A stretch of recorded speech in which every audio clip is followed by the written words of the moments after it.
dizaines de personnes ont protesté contre la création d'une mission de l'ONU destinée à soutenir la transition politique au Soudan. Une transition entamée après la chute du président Omar el-Béchir destitué par l'armée.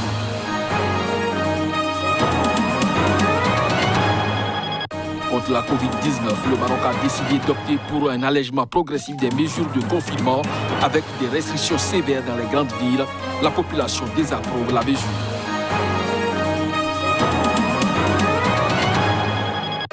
Lesotho, Thomas Tabane a été accusé par la police d'avoir payé les tueurs qui ont assassiné sa première épouse. L'ancien Premier ministre a rappelé le démissionné le mois dernier, mis en cause dans le meurtre de cette dernière.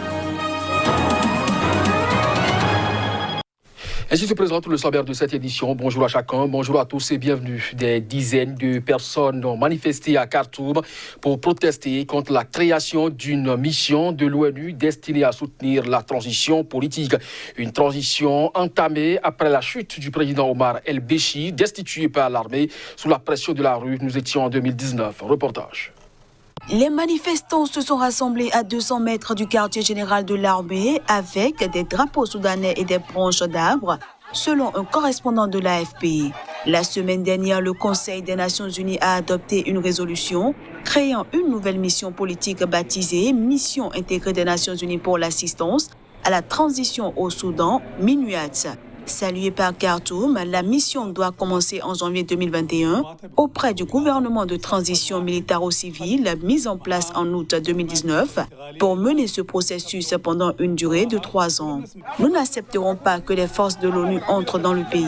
Ce gouvernement veut amener l'occupation, a dénoncé Hassan Noureddine, un manifestant. Les forces de police ont ensuite tiré des gaz lacrymogènes pour disperser le rassemblement qui bravait le couvre-feu imposé en raison de l'épidémie de nouveau coronavirus. Les alentours du quartier général de l'armée ont été le théâtre de semaines de sit-in l'année dernière, initialement pour appeler à la démission d'Omar el-Béchir, puis après sa destitution par l'armée pour réclamer un gouvernement civil. En même temps que la résolution sur la MINUAT, la semaine dernière, le Conseil de sécurité a décidé de maintenir au Darfour jusqu'au mois de décembre prochain quelques 8000 casques bleus dans le cadre de l'opération de paix MINUAD. Force de paix conjointe avec l'Union africaine, la MINUAD est déployée depuis 2007 dans la région du Darfour et a compté jusqu'à 16 000 casques bleus. Selon l'ONU, le conflit au Darfour entre forces gouvernementales et rebelles issus de minorités ethniques, s'estimant marginalisées par le pouvoir central, a fait depuis 2003 environ 300 000 morts et plus de 2,5 millions de déplacés. À Khartoum, les autorités de transition ont salué les décisions du Conseil de sécurité, assurant qu'elles aideraient à soutenir et stabiliser la période de transition. À 4 mois de l'élection présidentielle, la Côte d'Ivoire a lancé ce mercredi la révision de sa liste électorale. Le processus doit durer 15 jours et prend fin le 24 juin prochain. Reportage. La Côte d'Ivoire compte 25 millions d'habitants avec une population très jeune et plusieurs millions d'étrangers résidents. Il n'existe pas de statistiques récentes et fiables sur le nombre exact d'Ivoiriens majeurs de plus de 18 ans. Alors que la présidentielle doit se tenir en octobre prochain, la Commission électorale indépendante a lancé ce mercredi la révision annuelle des listes électorales. Le processus, qui doit durer 15 jours, vise à enrôler les électeurs qui n'y sont pas encore enregistrés, comme les nouveaux majeurs ou ceux qui n'avaient pas jugé utile de voter jusqu'à maintenant. Selon la commission électorale, près de 5 millions de personnes en âge de voter ne figurent pas sur cette liste. Une liste qui comptait l'an dernier 6 600 000 inscrits. Et pour cette opération sensible dans ce pays d'Afrique de l'Ouest, qui a connu des élections émaillées de tensions et de violences depuis 20 ans, 35 000 agents de recensement seront déployés sur plus de 10 800 centres, plus une centaine à l'étranger pour la diaspora, selon la commission électorale indépendante. Mais au premier jour du processus, ce mercredi, les foules ne se sont pas ruées dans les centres d'enrôlement, ouverts pour accueillir ceux qui veulent s'inscrire pour la première fois ou changer de lieu de vote ou encore vérifier qu'ils figurent sur la fameuse liste. À noter que les cartes d'électeurs seront disponibles en septembre, selon la commission électorale. Au Lesotho, Thomas Taban a été accusé par la police d'avoir versé 400 000 malotis, soit 21 000 euros, aux tueurs qui ont assassiné sa première épouse en 2017. L'ancien Premier ministre a, rappelons-le, démissionné le mois dernier de ses fonctions après plusieurs mois de crise politique provoquée par sa mise en cause dans le meurtre de cette dernière. Dans un document remis ce mardi à la justice, l'adjoint au chef de la police du Lesotho, Paseka Moketa, a accusé l'ancien Premier ministre Thomas Taban et son épouse d'avoir payé des hommes de main pour se débarrasser de sa première femme. Le couple voulait tuer la victime de façon à ce que Maïsaï Taban puisse devenir la première dame, y écrit Paseka Moketa. Il ajoute que Taban a lui-même désigné la résidence de la victime aux assassins. Selon le chef de la police, le couple avait promis au tueur une somme équivalente à près de 160 000 euros à verser en plusieurs mensualités. Il devait être payé en liquide et par le biais d'emploi s'il parvenait à exécuter la victime avant l'investiture du mis en cause en tant que Premier ministre, précise le document. Thomas Taban a épousé sa deuxième femme 2 mois après la mort de la première. Il a d'ailleurs démenti en mai dernier toute responsabilité dans le meurtre de sa première épouse et mis hors de cause son actuelle femme. Même s'il n'a pas été formellement inculpé, l'ancien chef du gouvernement reste sous la menace des juges. Mais Shia Taban a quant à elle été inculpée en février dernier et placée en détention provisoire la semaine dernière. Calfeutré depuis mi-mars, le Maroc a décidé d'opter pour un allègement progressif des mesures de confinement, tout en maintenant des restrictions sévères dans les grandes villes. Une décision qui a suscité une certaine déception dans le rang de la population. À Rabat, des barrages policiers restent déployés, mais les rues sont plus animées et la circulation a repris de façon presque normale.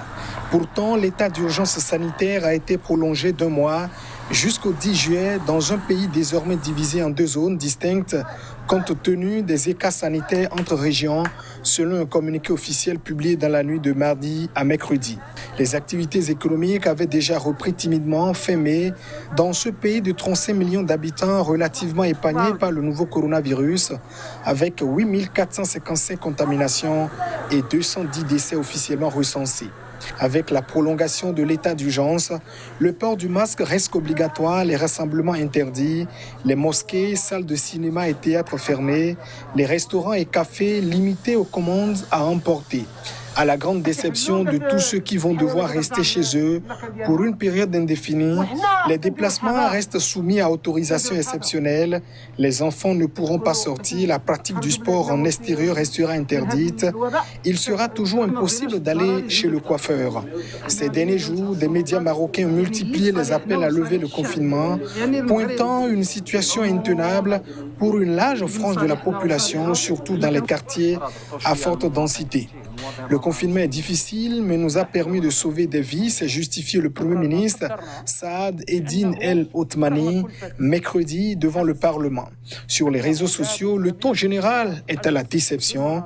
Le hashtag Zone 1 a pris la tête des tendances sur Twitter au Maroc. Au Soudan, l'armée a officiellement dissous les forces de défense populaire. Il s'agit là d'une milice d'obédience islamiste qui servait d'une force d'appoint à l'ancien régime d'Omar el-Béchir. Reportage. Les forces de défense populaire, l'une des milices supplétives d'Omar el-Béchir, ont été dissous par l'armée. Contrairement à l'information qui circulait à Khartoum, selon laquelle elle serait absorbée dans l'armée régulière. Son quartier général et son commandement ont été démantelés par l'état-major, selon un communiqué publié ce lundi. 4 mois après son coup d'État réussi en 1989, Omar el-Béchir avait voulu consolider militairement son pouvoir. C'est pourquoi il avait instruit son allié d'alors, le Front National Islamique, dirigé par Hassan el-Toubari, d'instituer une milice supplétive faite à sa main. Une milice qui ne répondrait qu'aux ordres du président et de son parti. À sa tête, il avait nommé l'avocat Ali Ahmed Karti, qui est aujourd'hui sous le coup d'un mandat d'arrêt. Toutes ces années, ce groupe paramilitaire fort de plusieurs milliers d'hommes a servi de force d'appoint à l'armée soudanaise, notamment au Darfour et dans le Kordofan. Il encadrait notamment les milices tribales en les entraînant et en leur distribuant des armes. Encore récemment, il s'est rendu coupable d'actes de brigandage et d'assassinat dans le Kordofan du Sud et le Nil bleu. D'ailleurs, ces réseaux intéressent la justice soudanaise dans son enquête sur l'attentat ayant failli tuer le Premier ministre Abdallah Hamdok en mars dernier. En Éthiopie, les sénateurs ont approuvé ce mercredi le projet de garder le Premier ministre Abiy Ahmed au pouvoir au-delà de son mandat, ceci à la suite du report des élections prévues en août en raison du nouveau coronavirus. Ces élections devraient se tenir probablement 9 à 12 mois après que le coronavirus ne soit plus considéré comme un enjeu de santé publique. La Chambre de la Fédération en Éthiopie, l'équivalent du Sénat, a approuvé la décision d'étendre le terme de toutes les assemblées jusqu'à ce que les institutions sanitaires mondiales considèrent le risque du coronavirus comme inexistant. Cette mesure intervient à la suite du report des élections prévues au mois d'août en raison du coronavirus. Le Premier ministre Abiy Ahmed devrait donc rester au pouvoir au-delà de son mandat. La décision de la Chambre haute du Parlement ne devrait pas manquer de susciter la colère des leaders de l'opposition qui ont accusé le Premier ministre éthiopien d'utiliser l'épidémie pour rester en poste. Les élus n'ont pas spécifié à quelle date les élections devraient se tenir, mais leur vote a entériné une recommandation du Conseil éthiopien des questions constitutionnelles qui appelait à ce que ces élections se tiennent 9 à 12 mois après que le coronavirus ne soit plus considéré comme un enjeu de santé publique. Le Conseil éthiopien des questions constitutionnelles a mené le mois dernier des auditions publiques qui, selon les critiques, n'ont pas suffisamment donné voix à l'opposition. Certains de ces leaders ont appelé à la formation jusqu'aux élections d'un gouvernement de transition, mais Abiy Ahmed a rejeté lundi cette option lors d'une session de questions-réponses avec les parlementaires. C'est sur cette note que se referme ce journal. Restez en compagnie des programmes de SICA. À très bientôt.